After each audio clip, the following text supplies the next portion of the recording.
So tightening their belts, spending is being cut just about everywhere, except the European Union itself. They're after an extra £600 million from UK taxpayers next year.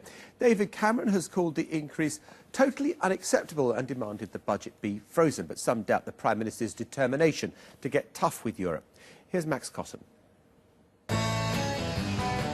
Smith Square in Westminster.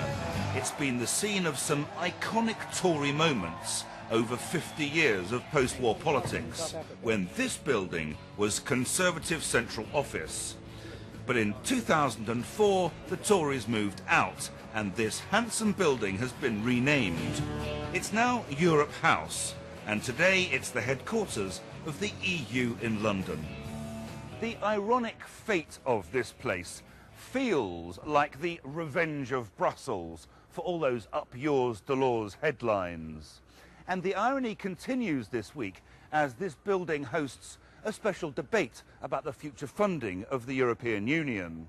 Now, you don't have to own your own polling company to know that in cash-strapped Britain, the idea of giving more money to the EU might not go down terribly well in some areas. Peter Bone hasn't been invited to the Europe House debate, but his views are common among Westminster Tories. There is a determination on the Conservative backbenchers that no more money should go into the EU budget. In fact, most Tory backbenchers want there to be massive cuts in the EU budget like there is in our budget. And in fact, the number of Tory MPs willing to vote against a three-line whip over Europe is increasing week by week. And I really do think the leadership need to take note of that. In these swank new surroundings, Euro-federalists and realists, and even UKIP, debate the future of EU funding. This is where we are right now. In the last financial year, Britain gave £12.3 billion to the EU. We then got back £4.8 billion for things like farm subsidies and EU funding. But the European Union would cost us an awful lot more if it wasn't for the UK's £2.7 billion rebate. The European Commission wants to increase the budget for the next financial year by 4.9%, which, according to Treasury figures, would cost us another £600 million. The way that the EU budget works, we make commitments, legally binding commitments, to pay all our grants for projects, which then have to be paid in successive years. And if we don't propose that increase, then we are in breach of legally binding contracts with a whole lot of people. I believe the budget should be cut. We are in times of crisis, and as we all know, the auditors every year talk about a lot of waste and irregularities on the budget, so I think it should be cut. But also under negotiation is the super budget for the years 2014 to 2020, and that's what they're talking about here.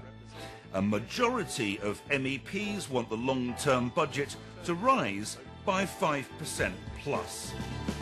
This is Petros Fasoulas. He's from the think tank The European Movement, and he wants more investment in us, EU citizens. We have to keep in mind one thing.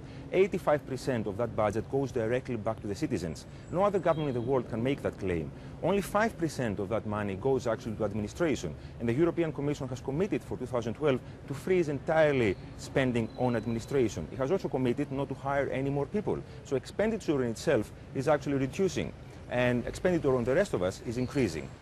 But even the European Union's friends in Britain think the climate of austerity must lead to cutting waste. Edward McMillan-Scott defected to the Lib Dems from the Conservatives because of Cameron's stance on the EU. There are large areas of waste, as in any public administration. You can cut out waste. And to give you one example, I'm campaigning with many other MEPs at the moment to stop the European Parliament meeting in two places, Brussels and Strasbourg, because over the period we're talking about, the several-year perspective, about £1 billion will be spent by the European taxpayer on the European Parliament having two places. It's indefensible. Few would have predicted the bastion of the British Conservative Party would one day be Euro House. But then many are not sure where David Cameron actually stands either. His right is becoming restive.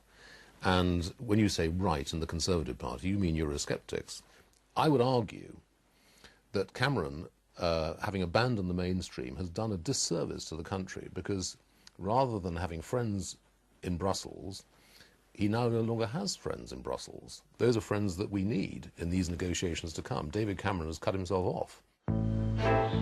In these budget negotiations, David Cameron wants to get his way, but he doesn't want a humongous row over Europe as well.